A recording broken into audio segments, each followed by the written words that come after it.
Mes amis, avec un grand plaisir, nous nous retrouvons nouveau.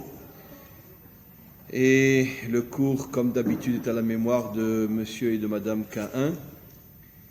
Et on va commencer. Vous savez que, si je ne me trompe pas, c'est ou la semaine dernière ou la semaine d'avant, mais dans la paracha, pas de cette semaine, il me semble que c'est la semaine dernière, on a ce fameux verset qui dit que « Adam etz asadeh », que l'homme est comparé à un arbre dans les champs. D'accord ? Ça ressemble à la chanson de qui ? « Comme un arbre dans la ville ». Qui c'est qui chantait ça ? Je ne connais pas. Mais si, très connu le chanteur. « Comme un arbre dans la ville ». Maxime Le Forestier, très bien. Bravo. Maxime Le Forestier. Comment ? C'est il y a 40 ans, hein, c'est l'époque où on écoutait la musique française. Comment ? Des musiques appelées chants à texte. Ah, c'était des beaux chants. Voilà. Donc en tous les cas, la Torah nous dit que l'homme est comparé à l'arbre des champs. Et les commentaires expliquent quelque chose d'assez extraordinaire. Au niveau du décodage, bien sûr, de la Torah, je l'ai déjà expliqué des millions de fois et vous savez que toute la Torah est codée. Malheur à celui qui prend la Torah à la lettre. Et on va revenir donc finalement à ces deux fameux arbres, l'arbre du bien et du mal et l'arbre de la vie. À partir du moment où la Torah nous révèle que l'homme est comparé à un arbre, donc au niveau du décodage, on comprend que l'arbre du bien et du mal et l'arbre de la vie font allusion à deux types d'hommes. Et il y a un homme qui est du côté, d'une certaine manière, la majorité des humains depuis la faute de Adam, qui a choisi de manger de l'arbre du bien et du mal, c'est-à-dire d'aller vers le bien et le mal. Et la Torah dit que cet arbre-là, c'est l'arbre de la mort. On va bientôt expliquer. Et il y avait un autre arbre, l'arbre de la vie. Mais encore une fois, il ne s'agit pas d'arbre. Tout est codé, il s'agit de deux manières d'être un homme.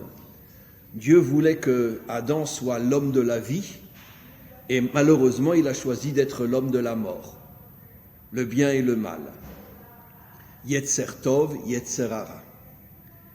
Pour mieux comprendre de quoi il s'agit, on va revenir à la paracha de cette semaine, expliquer d'après Rashi les 4 premières parties de cette paracha. Je ne vais pas rentrer trop dans les détails, mais je vais expliquer la notion principale. La première partie de cette paracha, des soldats israéliens, j'aime pas le mot juif, parce que le juif c'est un mot galoutique. La première fois qu'on a appelé les juifs, je l'ai déjà dit la semaine dernière, c'est en galoute. Avant on était les Hébreux. Et d'ailleurs il faut tout faire, parce qu'on est venu sur notre terre, pour arrêter de s'appeler des juifs. On n'est pas des juifs, on est des Hébreux. Avraham a ivri. Malheureusement, quand on est parti en Babylonie, on nous a appelés les Juifs. Pourquoi ? Parce que Juif vient du mot Yehuda. Et donc, comme c'était 80% de ceux qui sont partis en Babylonie étaient de la tribu de Yehuda, on les a appelés des Yehudim. Et après, en français, c'est devenu des Juifs. Mais en vérité, on est des Hébreux. Et on n'est pas des Juifs. Donc, je reviens à ce que j'explique. Donc, de quoi parle la Torah ? Il y a 4 parties très importantes. La première partie, un soldat se bat donc avec l'armée israélienne contre les ennemis d'Israël. Et comme c'est le cas jusqu'à aujourd'hui, mais c'est très très caché, on n'en parle pas, les soldats, quand ils vont loin de leur pays, prenez les Américains en Afghanistan, vous imaginez ou en Irak, qu'ils vont rester pendant des semaines et des mois sans femmes, c'est impossible. Donc l'armée s'organise, jusqu'à aujourd'hui c'est le cas, l'armée s'organise pour envoyer des prostituées avec les soldats. Elles sont dans une base particulière et après les soldats peuvent s'amuser parce qu'ils ne peuvent pas rester pendant des semaines ou des mois loin des femmes, et surtout s'ils sont en Irak ou en Afghanistan, il n'y a aucune chance qu'ils aillent avec une musulmane. Les musulmanes, grâce à Dieu, sont des femmes sérieuses et donc elles n'iront pas avec un soldat américain. Et donc on leur amène des prostituées. Et c'est exactement ce que la Torah nous dit. La Torah nous dit, à 4000 ans, que dans l'armée ennemie, il y avait tout un réseau de prostituées qui était là pour satisfaire les besoins des soldats dans les moments de repos, des soldats ennemis dans les moments de repos. Et donc l'armée israélienne a gagné, elle a détruit l'armée étrangère, l'armée ennemie, et puis elle se retrouve en face de centaines de prostituées. Et il y a un homme qui voit une très très très très belle femme, Isha Yefat Toar, une très très très belle femme. Le mot Yefat Toar en hébreu veut dire un superbe mannequin, une super femme parmi ces prostituées. Et il tombe amoureux d'elle. Et donc, il la prend, plus ou moins de force. Et après, une fois que le combat est fini, il la ramène chez lui à la maison. Il la convertit, plus ou moins de force, puisqu'il ne peut pas se marier avec elle si elle n'est pas convertie. La conversion n'est pas très sincère non plus, puisque de toute façon, on ne lui demande pas son avis. Ce n'est pas elle qui a décidé de se convertir. Mais plus ou moins, il l'a convertie. Et puis, il vit avec elle. Pour l'instant, je n'explique pas encore. Je vous lis les trois passages. Deuxième passage, on nous dit, lorsqu'un homme aura une femme qu'il haït et une femme qu'il aime. Avec la femme qu'il haït, il aura un premier-né. Avec la femme qu'il aime, il aura un deuxième enfant, mais qui n'est pas le premier-né. Or, vous savez que le premier-né, lorsque le père décède, le premier-né reçoit 2 parts. Et lui, comme il n'aime pas cette femme-là, il veut déshériter le premier-né et donner les 2 parts au deuxième, avec la femme qu'il aime. Et la Torah nous dit que, après je vais tout expliquer, que non, tu n'as pas le droit de déshériter, même si tu n'aimes pas cette femme-là, tu n'as pas le droit de déshériter son fils, puisqu'il est ton premier-né, il est ton Bechor en hébreu, c'est lui qui doit recevoir les 2 parts. Troisième passage, il y a 4 passages, troisième passage, on parle du Ben Sorer ou Moré, du fils révolté, un voyou, un jeune adolescent, voyou, il a plus de 13 ans, mais qui ne respecte pas ses parents, qui vole ses parents, qui se comporte très très très très très mal. Et bon, donc, il est jugé, etc. Je ne rentre pas dans les détails. Et enfin, le dernier passage, on parle d'un homme adulte qui est devenu un assassin et qui après est attrapé par le tribunal. Et comme il passait son temps à tuer les gens, il sera condamné à mort. À quoi font allusion ces 4 passages? Rachi explique d'une manière extraordinaire que tout a commencé avec cette belle femme que le soldat avait vue. Et en vérité, pourquoi il a voulu aller avec elle? À cause de son Yetzer Hara. Parce que bon, on sait tous, on est adulte, un homme au combat, on sait que le combat réveille des instincts terriblement forts chez l'homme. Pourquoi? Parce que bon, il a des moments de peur, des moments de panique, il tue, etc. Ça réveille des envies de plaisir énormes chez les soldats. C'est pour ça que de toute façon, les soldats, c'est les hommes les plus débauchés de la terre. Tous les soldats, quand ils rentrent dans un village, ils violent toutes les femmes qui se trouvent dans ce village-là, que ce soit les Américains, les Français, etc., tout le monde, et peut-être même les Israéliens aussi. Chez les Israéliens, c'est plus difficile, parce que comme ce sont des musulmans, les musulmans ne se laissent pas faire. Vive l'islam. Et donc, c'est vrai, elles ne se laissent pas faire du tout. Toucher une musulmane, c'est pas évident. Mais quand c'est des femmes non musulmanes, c'est un peu plus facile. Et on sait très bien que les soldats américains au Vietnam ont fait des ravages parmi les femmes inimaginables. Aujourd'hui, il y a des centaines de milliers de jeunes Vietnamiens américains qui sont en Amérique parce que les soldats américains rentraient dans un village. Ils violaient toutes les Vietnamiennes. Et donc, je reviens à ce que j'explique. Donc, il voit une très très belle femme, mais c'est son Yetzer Hara. Pourquoi? Rachi le dit, c'est pas de moi. Son Yetzer Hara, il a envie d'un moment de détente, après tout ce qu'il a traversé, de tuer, d'être en danger de mort, etc. Il a besoin d'un moment de détente. Et donc, il la prend. Mais Rachi dit, c'est son Yetzer Hara qui fait ça. Après, son Yetzer Hara, comme elle est très très très belle, le pousse à l'emmener, la ramener en Israël, à la convertir de force. Mais qu'est-ce qui va se passer? Et je vais expliquer dans quelques instants. Il va finir par la haïr. C'est le deuxième passage, une femme qu'il aime et une femme qu'il haït. Cette femme qu'il haït, dit Rashi, c'est en vérité cette femme qui au départ était une prostituée extrêmement belle, dont il a eu envie, il l'a ramenée, il l'a épousée, mais tout ça c'est encore une fois sous l'emprise du Yetzer Hara, parce qu'elle est très très belle, et finalement il va finir par la haïr. Et l'enfant qu'il va avoir avec elle va devenir, troisième partie, le Ben Sorer ou Moré. Pourquoi ? Parce qu'un enfant qui voit que ses parents sont toujours en train de se disputer, un enfant qui voit que son père haït sa mère et il la traite de tous les noms, et elle ne se laisse pas faire, elle le traite aussi de tous les noms, l'enfant ça le perturbe énormément, et donc finalement il va mal grandir. Et comme il va mal grandir, il va être révolté, et ça va devenir ce que la Torah appelle un Ben Sorer ou Moré, un fils mal dans sa peau.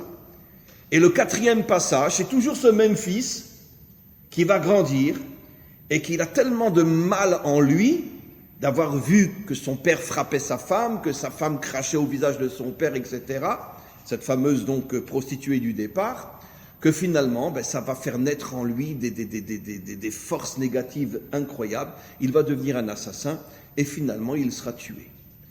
Et donc, il sera condamné à mort. Qu'est-ce que la Torah nous fait comprendre ici ? Je vais poser une question très simple. D'accord ?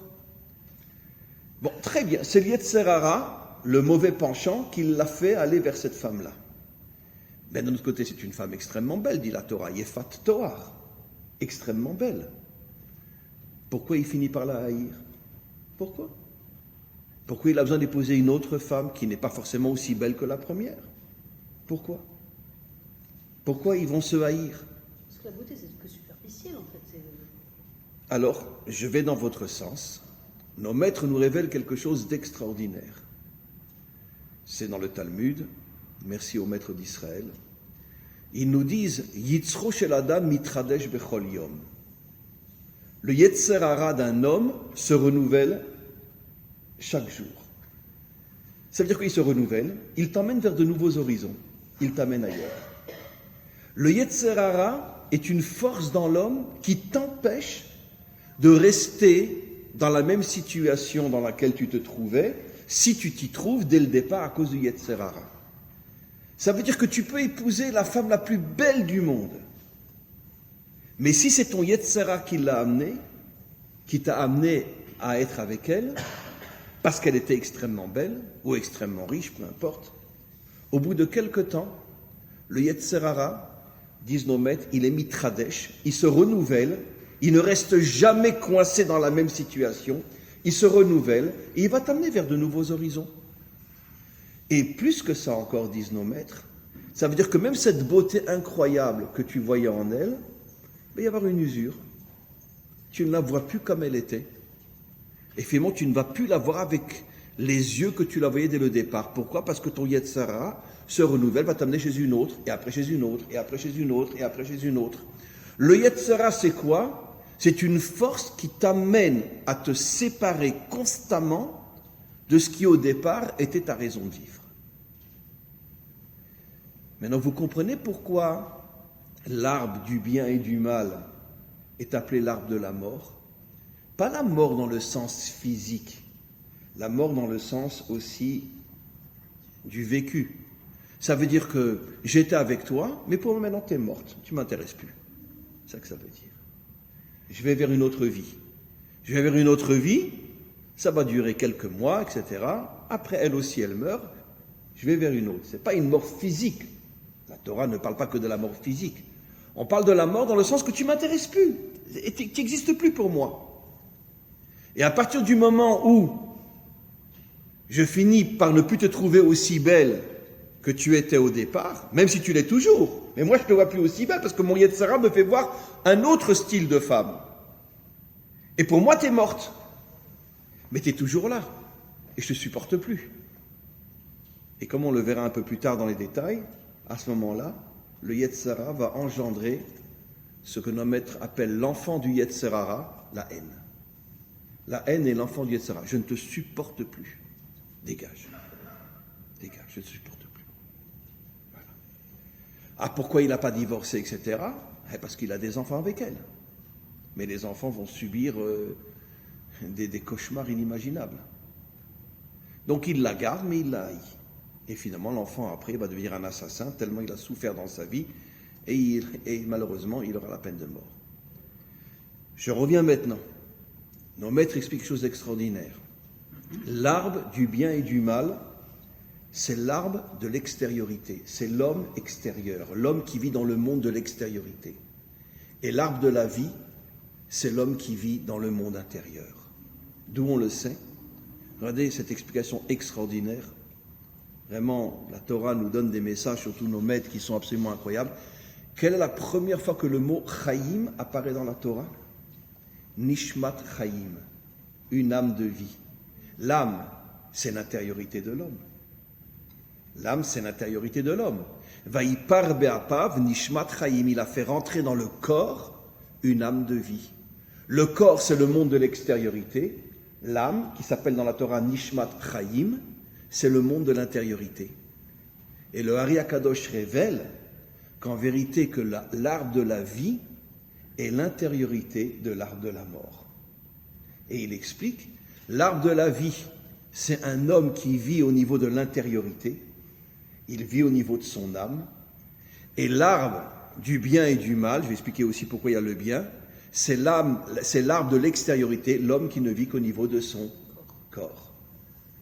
Mais le Ari Akadosh nous explique, c'est-à-dire je reprends tout ce que j'ai expliqué, le monde de l'extériorité est le monde du Yetzer Hara, et le Yetzer Hara, c'est la force de la mort. C'est-à-dire que tu t'attaches à quelque chose, et très vite, tu n'en voudras plus. Comme la mort, tu n'en veux plus, tu passes à autre chose. C'est pour ça que nos maîtres dans le Talmud disent que le Yetzer Hara, il est mitradesh, il se renouvelle constamment. Donc toi, tu pensais que tu resteras avec cette femme pendant des années parce qu'elle est très belle, et au bout de quelques mois, tu ne la vois plus comme tu la voyais avant. Pourquoi? Parce que ton Yetzer Hara t'a créé de nouveaux désirs, t'a créé de nouvelles envies, et il t'amène vers quelque chose d'autre. Vous comprenez? Pourquoi dans notre génération, comme on va en parler tout à l'heure, au Hachem, ça ne nous concerne pas, mais pourquoi il y a tellement de divorces? Et les gens se marient à 27, 28, 29 ans, 2 ans après, 3 ans après, ils divorcent. Pourquoi? Mais comment c'est possible? Parce que le monde occidental, c'est le monde de l'extériorité. Il n'y a plus d'intériorité, il n'y a plus rien. Donc, en vérité, je te choisis pour ton corps, un point, c'est tout. Mais ce que je ne sais pas, c'est que même si tu es peut-être encore plus belle dans 3 ans que tu ne l'étais quand je t'ai épousée, mais je ne te verrai plus de la même manière. Parce que le Yetzer Hara m'aveugle, il fait comme si tu étais morte devant moi, ou ça peut être le contraire. Bon, je parle d'exemple de la femme, mais en vérité, ça peut être aussi la femme par rapport à l'homme. Et je ne te vois plus de la même manière, et mon Yetzer Hara me donne des envies pour aller ailleurs, et je ne suis plus intéressé par toi.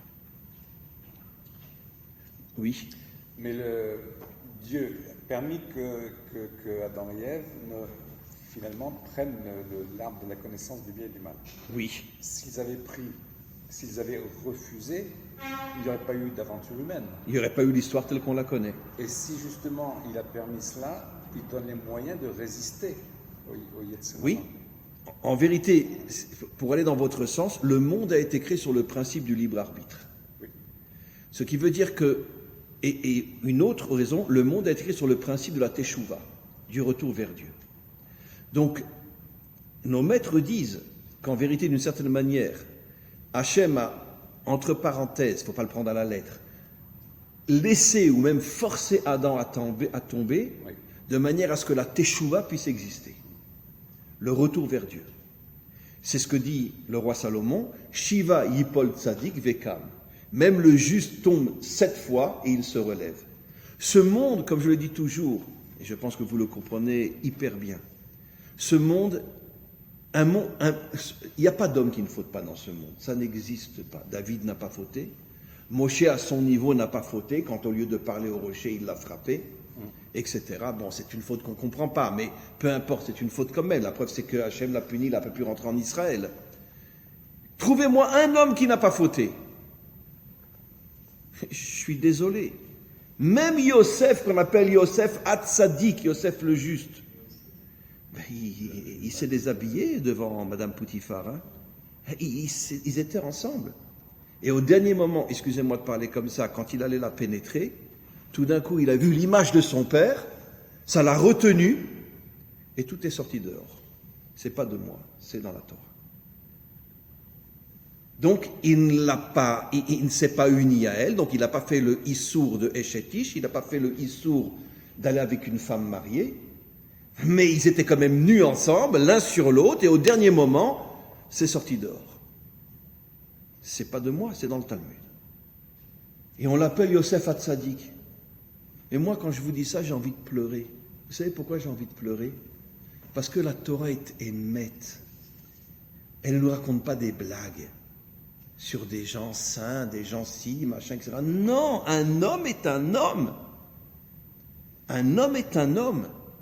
Alors pourquoi on l'appelle Yosef Hatzadik? Parce que quoi qu'il en soit, il n'a pas été jusqu'au bout. Il a su se retenir malgré tout. Mais malgré tout, il était dans une situation de faute avec elle.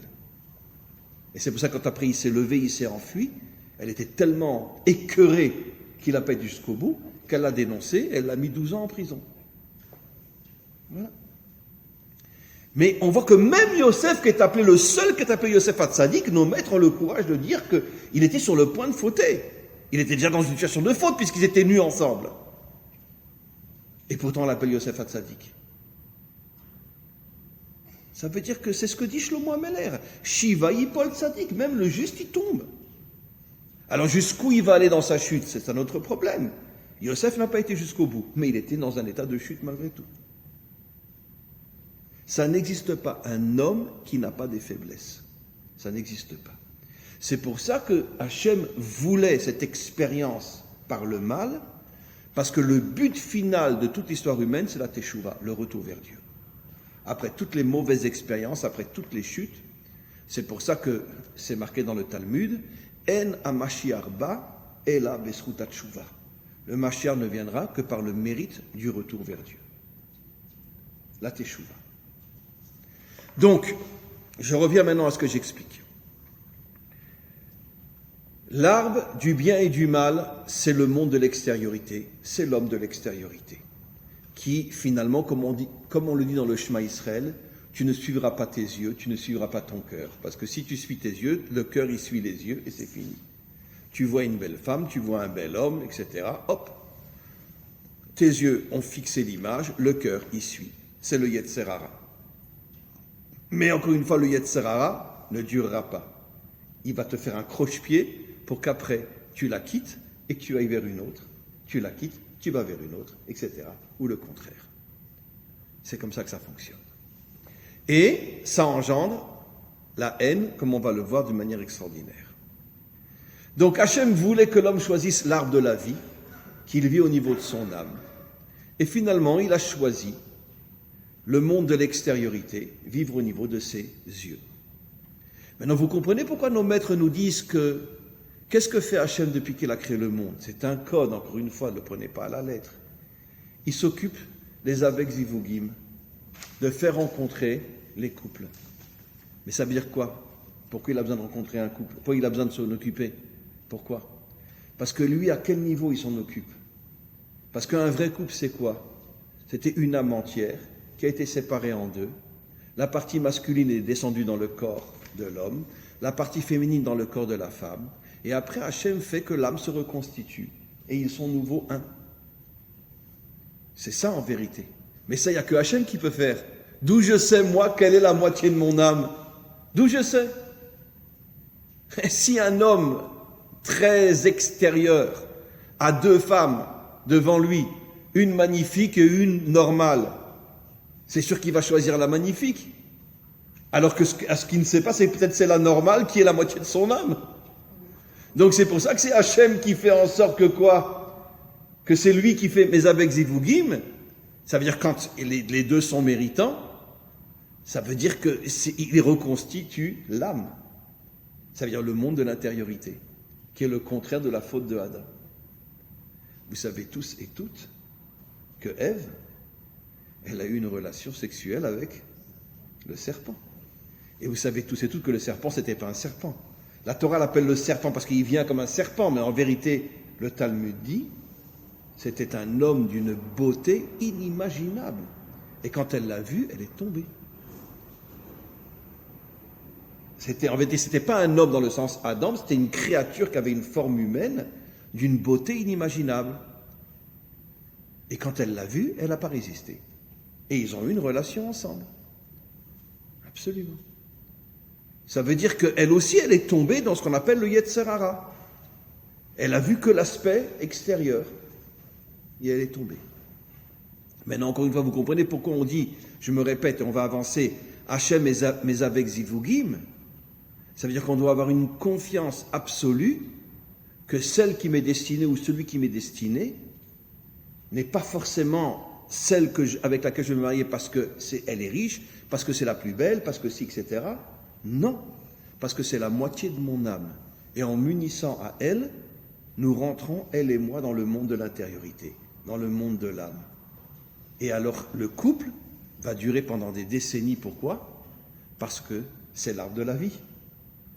Parce qu'on vit au niveau de notre âme, et au niveau de notre âme, c'est l'arbre de la vie. Et donc, si un homme a vraiment eu le mérite d'être marié avec la moitié de son âme, même s'il passe devant lui le plus beau des mannequins du monde, il ne va même pas la regarder. Pourquoi ? Parce qu'il ne vit pas au niveau de ses yeux, il ne vit pas au niveau de son corps, il vit aussi et surtout au niveau de son âme. Et donc, la beauté extérieure ne l'attire pas. Ce qu'il veut, lui, c'est la force de l'intériorité. Et c'est ça qui le motive. Et ça, il ne le retrouve qu'avec son épouse. Donc, automatiquement, il ne tombera jamais. Oui. Il y a ce verset également qui dit que la femme sera sauvée uniquement en devenant mère. C'est-à-dire ? Ben justement, c'est une question. C'est dans la Genèse. Oui. Elle sera sauvée en devenant mère. Oui. En enfantant. Oui, parce que c'est comme ça que ça les unit. D'où la nécessité du couple. Ah oui, non, j'avais mal compris. Mais c'est un verset, on nous qui dit ici, Veyu les basar echad, ils deviendront une seule chair, et Rachi explique, ils auront un enfant qui les lie tous les deux. Ça veut dire qu'en vérité, exactement ça. C'est la raison pour laquelle tout de suite après la faute, au début elle s'appelait Isha, mon épouse, et après la faute, il l'appelle Chava, qui veut dire en vérité la mère de toute vie. Chava, c'est la mère de toute vie, comme expliquent nos commentaires. Et pourquoi il lui a changé son nom? Pourquoi il ne continue pas à l'appeler Isha? Justement, parce qu'il a voulu la récupérer au niveau de son âme, et au niveau de son âme, bien qu'il savait qu'elle avait fauté, il a voulu la récupérer, et c'est pour ça qu'il l'a appelée mère, dans le sens qu'il faut qu'on ait quelque chose ensemble. Voilà, absolument. On va continuer. Donc, après avoir donc expliqué que le Yetzer Hara, il engendrait la haine, on va comprendre quelque chose d'assez extraordinaire, mes amis. Le dernier exil d'Israël, qui dure depuis 2000 ans, il est venu à cause de quoi? De la haine gratuite. De la haine gratuite. C'est la haine gratuite qui a amené le dernier exil qui dure depuis 2000 ans. Or, qu'est-ce qu'on vient d'expliquer? Que la haine gratuite, c'est l'enfant du Yetzer Hara. Et pourquoi? Quel est le lien? Mais parce que, comment on va l'expliquer? Vous savez qu'il y a 4 exils depuis qu'on est devenu une nation, depuis qu'on est sorti d'Égypte. L'exil de Babylone, l'exil de Perse, l'exil de Grèce et l'exil de Rome, qui correspondent aux 4 lettres du nom divin. C'est-à-dire chaque exil essaye de voiler une lettre du nom divin. C'est pour ça qu'au moment de la délivrance, on dira, en ce jour, Dieu sera un et son nom sera un. Ça veut dire que toutes les obscurités qui se greffent sur les 4 lettres du nom divin disparaîtront, et à ce moment-là, le nom divin réapparaîtra pour l'humanité tout entière. Tous les peuples diront, en ce jour, Dieu est un et son nom est un. D'ailleurs, Rachid dit clairement que ce n'est pas Israël qui va dire Dieu est un et son nom est un, ce sont les nations. Aussi incroyable que ce soit. Shema Israël, Hashem Elokeinu, Hashem Echad. Écoute Israël, Dieu est ton Dieu. Hashem est ton Dieu et Dieu est un. Rachid coupe le verset en deux et il dit, écoute Israël, Hashem est ton Dieu. Ça c'est les Juifs, c'est les Hébreux qui disent ça. Hachem est un, c'est les nations qui diront ça au moment de la délivrance finale. Ça veut dire que toutes les nations reconnaîtront le nom de Dieu. Quand je parle des nations, je parle des peuples et non des dirigeants. Une différence énorme. D'accord ? Nous aussi, on a des dirigeants extraordinaires en ce moment. Fabuleux. Il y en a un, il a une toute petite kippa sur la tête, il a dit que ceux qui ne se vaccinent pas n'auront pas le droit d'écouter le chauffard à Rosh Hashanah. Ah oui. Et vous imaginez, même quand la gauche était au pouvoir, même lorsque la gauche était au pouvoir, jamais ils auraient osé dire une chose pareille. Et lui, il a un pois chiche sur la tête. Et il a dit, celui qui ne se vaccine pas ne pourra pas écouter le chauffard à Rosh Hashanah. Mais c'est incroyable. Je veux dire, mais on regrette nos dirigeants gauchistes d'il y a 10 ou 15 ou 20 ans. Ils étaient beaucoup plus juifs que ceux d'aujourd'hui. Même s'ils étaient gauchistes. C'est incroyable. Vous imaginez Rabin dire une chose pareille, même Pérez dire une chose pareille, mais il se serait étouffé s'il avait osé dire une chose pareille. Bon, on continue. Quoi qu'il en soit, à cause de la haine gratuite. Et pourquoi ?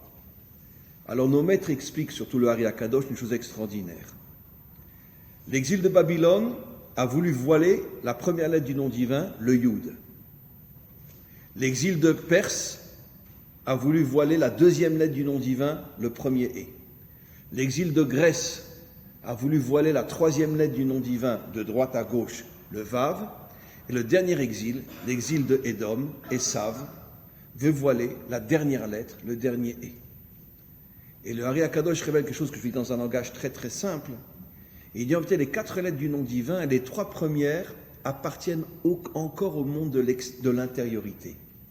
Mais la dernière, le dernier E, c'est le monde de l'extériorité, le monde de la matière. Pourquoi ? Facile à comprendre. Je vais le dire de manière très simple, je pourrais expliquer pendant des milliers d'heures. Le Yud, ça correspond à ce que nos maîtres appellent la sagesse. Les Babyloniens ont voulu attaquer la sagesse d'Israël. La sagesse, c'est intérieur, c'est extérieur, c'est complètement intérieur. Très bien.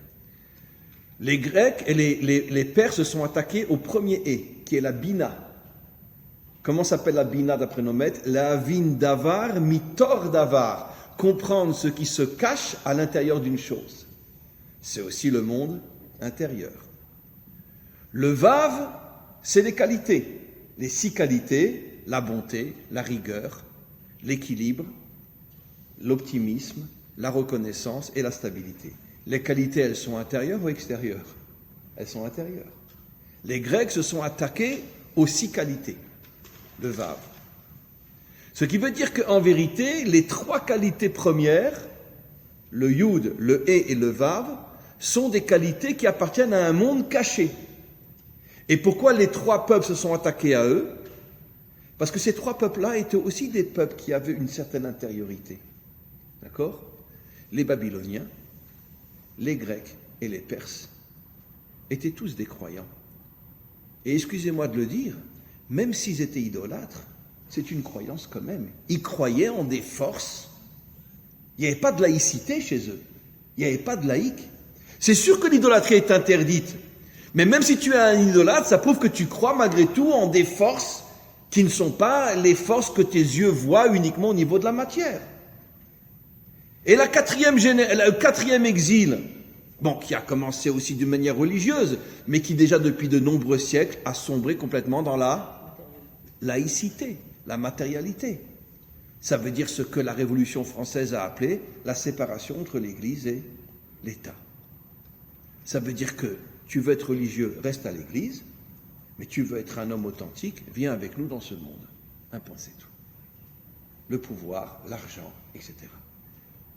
Mes amis, la seule et unique fois dans toute l'histoire humaine qu'il y a eu un monde laïque, c'est le dernier exil.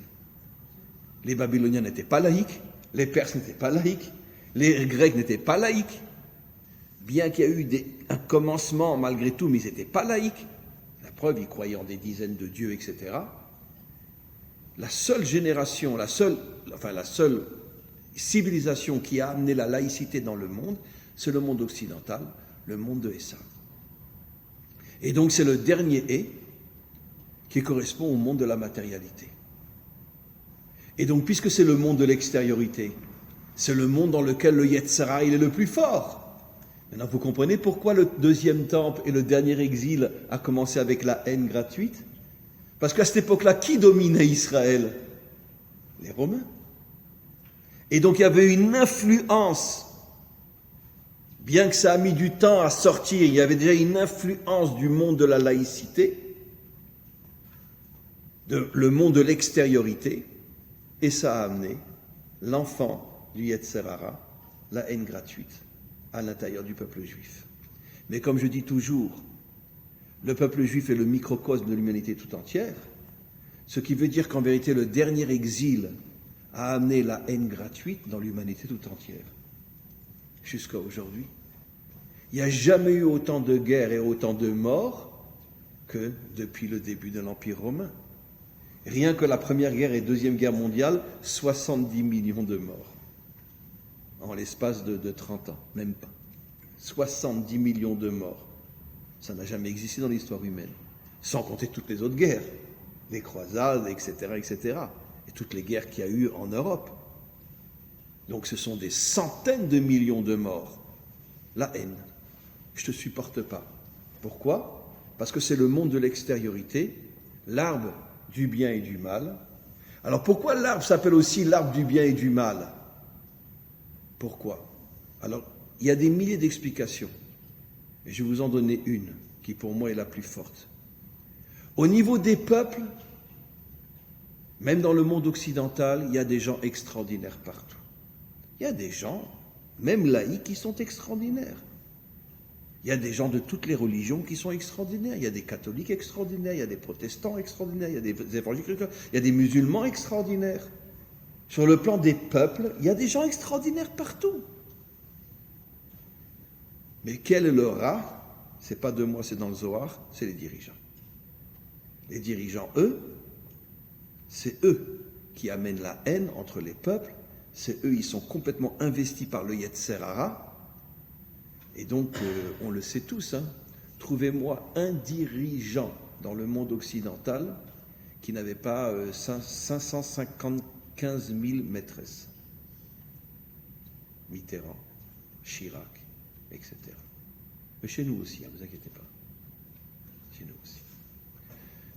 Dans tous les... Et Trump, même si c'était un homme bien dans beaucoup de domaines, on sait qu'il s'est drôlement amusé. Hein. Et là, je ne peux pas l'enregistrer, mais... Qui est celui qui a le réseau de pédophilie le plus important du monde? Le fils de Biden. Vérifiez, vous verrez que j'ai raison. C'est très connu. Il a des procès comme ça sur sa tête. L'un des réseaux de pédophilie les plus importants du monde. Ouais. Donc les dirigeants sont très corrompus. Le pouvoir, les femmes, l'argent, etc. Pas les peuples. Pas les peuples. Mais les peuples sont soumis par les dirigeants. Ils sont écrasés. Mais quand le Mashiach viendra, nous dit le Zohar, les premiers qui rejoindront le Mashiach, ce sera les Juifs? Non, c'est pas de moi. Ça me fait mal de le dire. Mais le Zohar affirme que les premiers qui joindront le Mashiach, ce seront des hommes et des femmes de toutes les nations. C'est incroyable. Pourquoi? Parce qu'ils sentiront qu'ils vont enfin pouvoir être libérés de tout ce joug, de toute cette dictature qui écrase les peuples depuis des millénaires.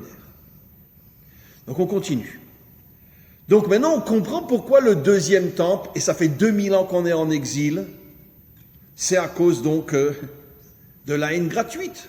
Parce que Israël est le microcosme de l'humanité tout entière, et comme l'Empire romain, qui est le monde de la laïcité, qui est le monde de l'extériorité, qui est le monde de l'arbre du bien et du mal, et au niveau des dirigeants, du mal absolu, qu'est-ce qu'a fait Titus lorsqu'il est rentré dans le Kodesh HaKodashim? Il a pris une prostituée, il a pris la Torah, il l'a ouvert comme un lit, et il s'est mis dessus avec la prostituée. Mais je pensais que les Perses auraient osé faire une chose pareille. Les Grecs auraient osé faire une chose pareille, même les Grecs n'auraient pas osé faire une chose pareille. La preuve, les Grecs ont détruit le temple. Ils ne l'ont pas détruit. Ils n'ont pas détruit le temple. Et les Perses, en tout cas les premiers rois perses, Cyrus, Darius, ont donné une partie de leur armée et de l'argent aux Juifs pour reconstruire le deuxième temple. C'est vrai, les Babyloniens ont détruit le premier temple. Mais allez trouver une histoire comme celle de Titus. Vous imaginez un Babylonien prendre une prostituée et rentrer dans le Kodesh HaKodashim, ouvrir la Torah, se coucher dessus avec une prostituée? Jamais, même les Babyloniens n'auraient pas osé faire une chose pareille. Titus, lui, il l'a fait. Pourquoi? C'est la matérialité à l'état pur. Et c'est ce qui a amené la haine gratuite dans le monde entier. La haine gratuite dans le monde entier. Maintenant, on va aller encore un petit peu plus loin. Je l'ai souvent expliqué que finalement, et il y a des allusions énormes dans le Zohar et dans d'autres textes, que finalement, la Torah, la vraie Torah, est arrivée plus ou moins à survivre dans les 3 premiers exils. Mais elle a pratiquement disparu dans le 4e exil. Il y a toujours des individus qui ont encore la vraie Torah. Mais la vraie Torah a été remplacée par ce qu'on appelle la religion. C'est quoi la religion? C'est en vérité, comme je l'ai souvent expliqué, l'arme des dictateurs. Pourquoi? Parce que les dictateurs savent très bien que pas tout le monde peut être laïque, même en France, pas tout le monde est laïque, même en Amérique, pas tout le monde est laïque. Il y a énormément de protestants, énormément d'évangéliques, énormément de catholiques dans le monde entier, même en Russie, partout. Et donc, ils ont besoin d'une arme pour finalement affaiblir et endormir ceux qui sont croyants. Et c'est la religion. Pourquoi? Parce que la religion, on peut la résumer, je parle de la religion juive aussi, attention, par la phrase française très célèbre, l'espoir fait vivre. Ça veut dire on fait vivre l'homme dans une utopie où il attend tout de Dieu, il ne fait rien lui-même, et c'est l'absolu contraire de la Torah. Comme on l'a dit la semaine dernière, si je ne me trompe pas dans ce cours, c'est quoi le mois d'Elul, qui est le mois de la Tchouva? Ani les dodi, vedodili. Pour que Dieu vienne vers moi, c'est à moi d'aller vers lui. Mais pas dans le sens uniquement la prière, dans le sens de l'action. Avoir le courage de se battre contre tout le mal qu'il y a dans ce monde. Qui fait ça aujourd'hui? Il y en a eu, mais ils sont tous fait assassiner. En Amérique, Martin Luther King s'est fait assassiner. Gandhi, en Inde, le Rav Kahana, chez nous, on sait très bien qui l'a tué. Ils ont pris un arabe, on sait très bien qui était derrière lui. Aujourd'hui, on le sait. Et voilà, dans tous les pays où quelqu'un a voulu se battre contre le mal,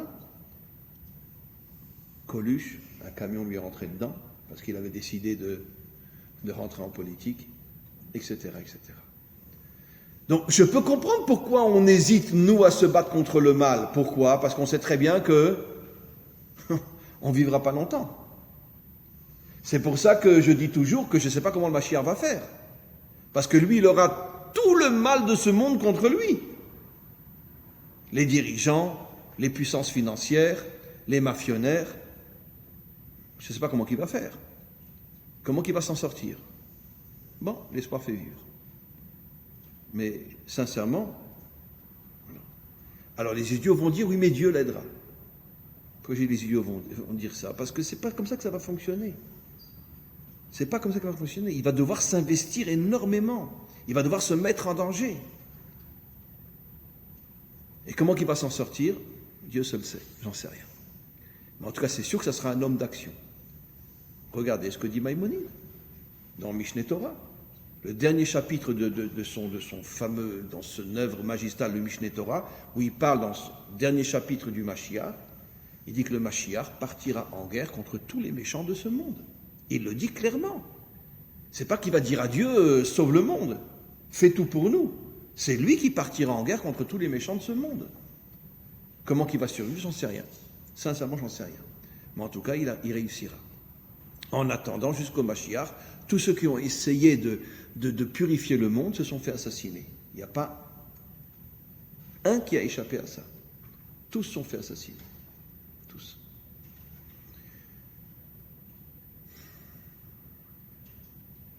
Il y avait en Israël, il y a quelques années, je ne vais pas rentrer trop dans les détails, je ne vais même pas citer son nom, un homme que j'ai connu, que des milliers ont connu, qui a écrit un livre après l'assassinat de Rabin. Bon, il avait sa thèse, etc., qui l'a assassiné, qui était derrière, etc. Bon, peu importe, je ne rentre pas dans les détails. Du jour au lendemain, il a disparu. Il a disparu. On ne sait pas où il est, s'il est mort, s'il était malade, qu'est-ce qu'il est devenu. Et moi, je le rencontrais souvent. Un homme extraordinaire, c'est un Américain d'origine, mais qui vivait en Israël. Il a écrit sa thèse sur l'assassinat de Rabin. Je ne rentre pas dans les détails, peu importe. Vrai ou faux, ce n'est pas le problème. Il a disparu. Personne ne sait jusqu'à aujourd'hui ce qu'il est devenu. Disparu complètement. Pourquoi ? Parce que ce livre-là dérangeait énormément. Parce qu'il disait des choses très difficiles à accepter sur les véritables raisons de l'assassinat de Rabin. Une chose est sûre, mais là je peux le dire sans la moindre hésitation, parce que vous vérifierez que j'ai raison, Rabin au départ était pour les accords d'Oslo. C'était un des premiers.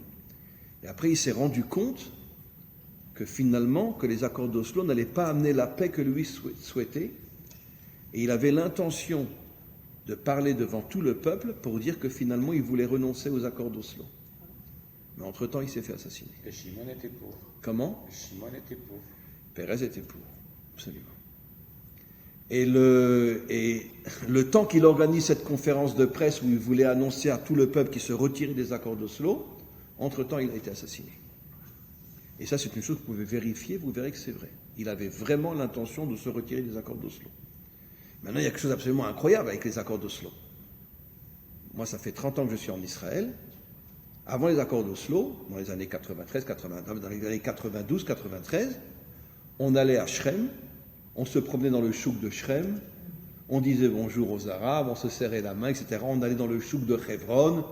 C'était comment ? Les plantes, on les achetait à Bethléem. Bien sûr, on les achetait à Bethléem, on allait à Bethléem, on allait dans le chouk de Hebron, dans le chouk de Shrem, Salam Aleikum, etc. C'était bon, c'était peut-être une vitrine, peu importe. Mais quoi qu'il en soit, la vitrine tenait. Depuis les accords d'Oslo, allez vous promener dans la chouk de Hebron. Vous avez juste le temps de faire Shema Israël, et encore vous ne terminerez pas la phrase. C'est incroyable. Les accords d'Oslo ont amené la terreur en Israël.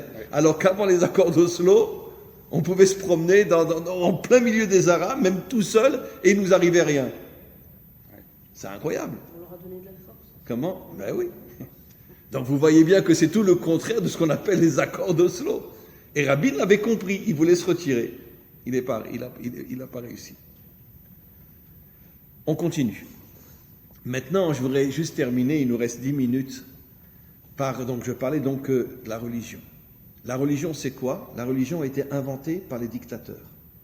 Qu'ils soient démocrates ou qu'ils soient staliniens, ce sont tous des dictateurs. Il y en a qui se cachent, il y en a qui sont visibles, etc. La religion, et pareil, la religion juive. Aujourd'hui, la Torah a pratiquement disparu. Pourquoi ? Arrêtez un juif religieux dans la rue, demandez-lui alors, ça va s'arranger. Be'ezrat Hashem. Et j'ai envie de le prendre, de l'égorger. Yetov. Be'ezrat Hashem. Mais qu'est-ce que tu fais toi ? Moi, au moins, j'ai noté de dire que je fais rien. Je suis un malade mental. Je fais rien. Voilà. Mais je dis pas Be'ezrat Hashem. Je fais rien. Je suis un nul. Je suis un zéro. Voilà. Mais arrête de dire Be'ezrat Hashem. Le Mashiach va venir. Ini Mashiach va. Yehi Adonenu Morenu Verabenu. Voilà. Ok. Top. Donc c'est ça la religion. Ça veut dire qu'on s'en remet complètement à Dieu, au Sauveur. Allez, fais tout pour nous. Et c'est pour ça que le Mashiach ne vient pas. Même pas il téléphone. Vous avez une chanson israélienne qui dit Afilu lo metalfen. Même pas il téléphone. Pourquoi ? Parce qu'il dit maintenant, faites quelque chose. Surtout que nos maîtres nous ont dit que la venue du Mashiach correspond à un accouchement. Donc ça veut dire qu'on doit être actif. Ça veut dire qu'on doit se faire féconder, on doit le porter pendant 9 mois, et on doit hurler au moment de l'accouchement, parce que là, il n'y aura pas de péridurale, ça c'est sûr. Donc le Mashiach, pourquoi il ne vient pas ? Il dit, où est mon ventre ? Soyez mon ventre. Où est mon ventre ? Il cherche un ventre, il n'en trouve pas. C'est pour ça qu'il ne vient pas. Voilà. Mais Bezrat Hashem. Ok, Bezrat Hashem. Très bien. Maintenant, on va aller un petit peu plus loin. Vous savez que le Zohar explique que la racine du dernier galout, le Zohar l'appelle le Erev Rav. Le Erev Rav, on va dire, c'est quoi? C'est le monde de la confusion. Qu'est-ce que ça veut dire, la traduction de Erev Rav? Le monde de la confusion, le monde on ne sait plus qui est quoi aujourd'hui. D'accord? D'accord. Quelle est la deuxième langue qu'on parle en France? La deuxième. Le français. Le français. Très bien. Ok. C'est une blague, mais elle est presque vraie. D'ici quelques années, ça sera vraiment vrai. Ok. La deuxième langue qu'on parle en France, c'est le français. Très bien. Ok. Ok. Tout est mélangé. Pas seulement au niveau physique, mais au niveau des idées, au niveau des... Vous connaissez encore un Français qui chante la Marseillaise le 14 juillet? Mais je peux vous garantir que même ici, même ici, avec le temps, si les choses ne changent pas, on ne trouvera plus beaucoup de juifs qui chanteront la Hatikva Yom Ha'atzmaut. Parce que le monde est en train de se laïciser, même en Israël, d'une manière inimaginable. Les gens se sentent de moins en moins juifs. Je m'excuse de dire ça, mais ne me jetez pas une pierre au visage, mais je m'excuse. Quand je suis arrivé il y a à peu près 30 ans en Israël, je connaissais beaucoup de chilonim, parce que bon, pendant 8 ans j'ai travaillé dans les prisons, etc. Et je rencontrais des gardiens, même complètement chilonim. Mais je ne sais pas, je les sentais juifs. Ils étaient chilonis, ils mangeaient peut-être du cochon, ils ne faisaient pas Shabbat, mais je les sentais juifs. Aujourd'hui, c'est beaucoup plus difficile de sentir un chiloni vraiment juif, parce qu'ils se sont tellement occidentalisés, ils se sont tellement éloignés.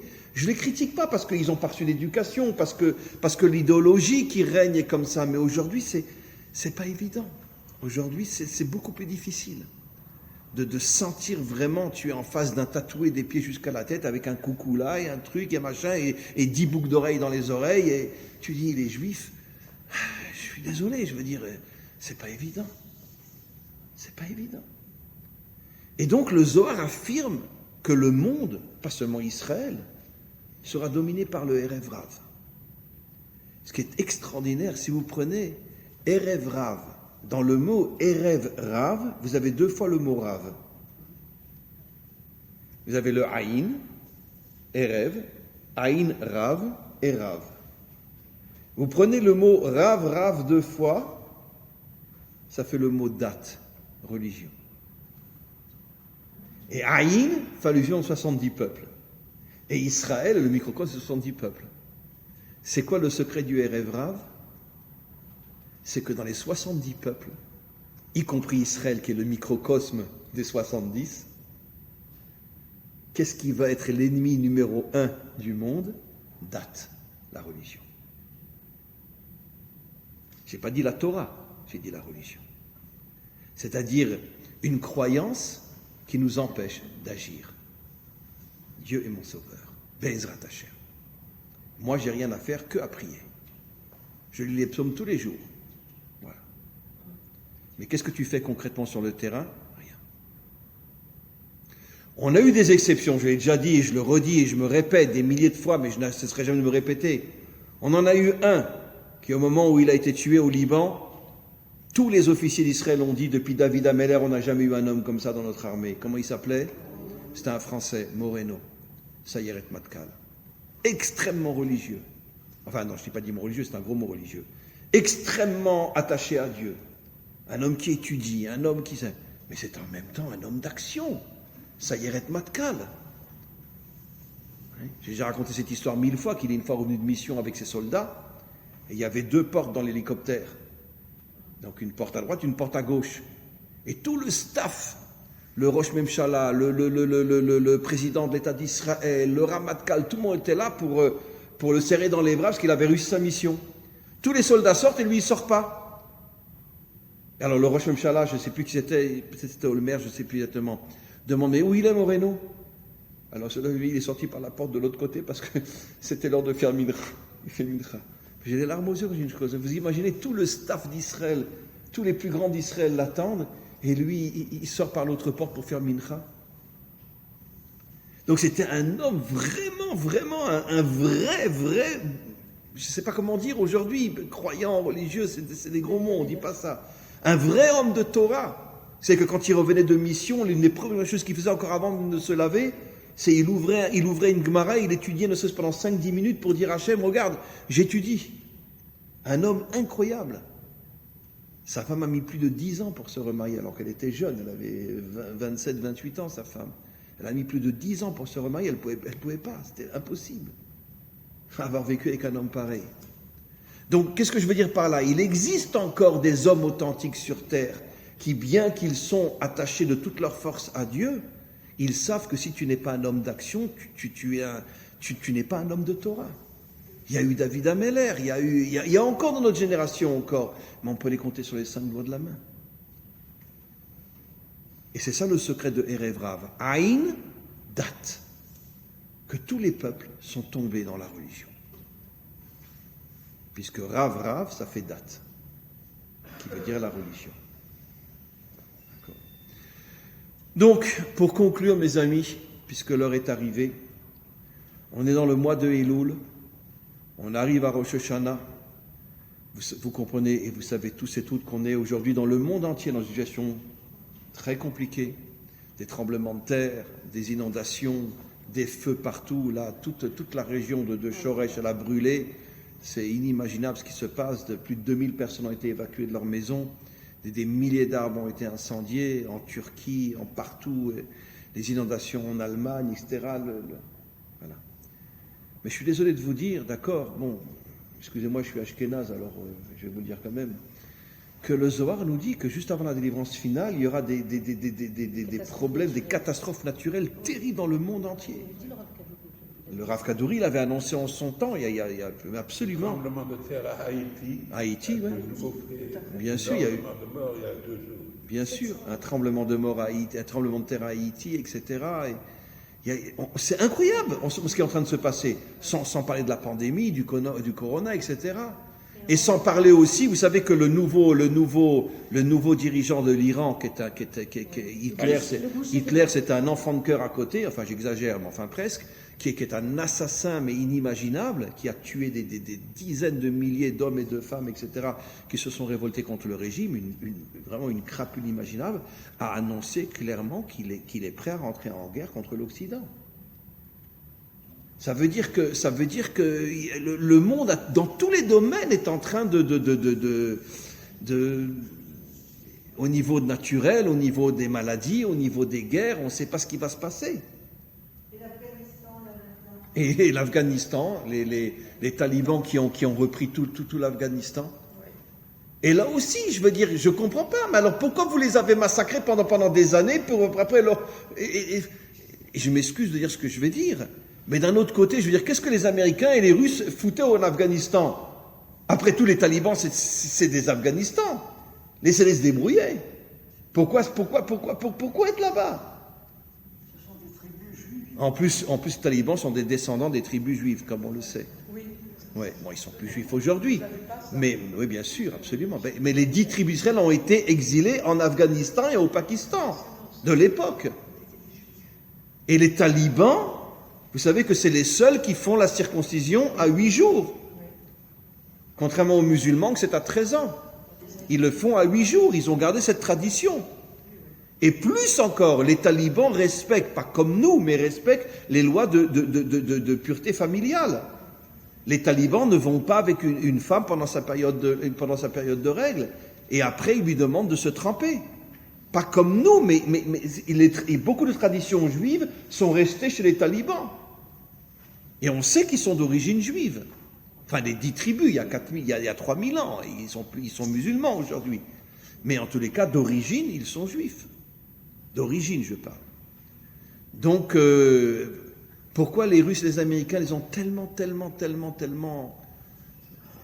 Pourquoi? Puisque après, ils sont pour partir et les laisser reprendre tout l'Afghanistan. Vous comprenez quelque chose? C'est normal, c'est juste.